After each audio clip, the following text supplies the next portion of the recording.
Sremska Mitrovica geboren, hat Psychologie in Belgrad und Novi Sad studiert und das Thema Psychologie spielt sicherlich auch in seiner Lyrik eine ganz eminente, wichtige Rolle.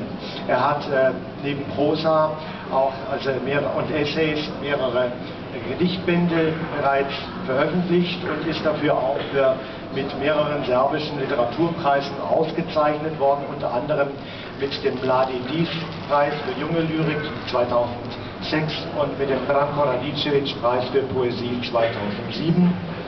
Er lebt jetzt auch neuerdings in Potsdam, also ganz hier in der Nähe, und ist 2010 Stipendiat des Literarischen Kolloquiums in Berlin gewesen. Ich möchte jetzt einfach die Lyrik von Dragan Radovančević selber sprechen lassen und werde einige Texte vortragen. Trotzdem, in diesem Gedicht glitzert nichts. Das Wasser hat eine Farbe wie Stein, äußerst zerschunden, der Stein.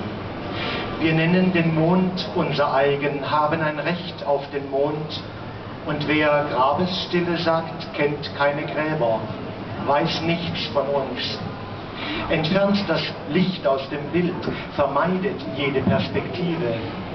Unsere Beute jagt unsere Herzen. Wir haben kein Mitleid erkennt uns. Wir kennen Gesetze, einfache Sätze. Jemand verschwand, während wir über uns lachten. Jede Liebe fehlt in diesen Versen, vergeht Frühlicht wie das Abendrot. Von Ferne sind Karawanen gekommen, werfen Plastiktüten und Becher auf unsere trockenen Felder.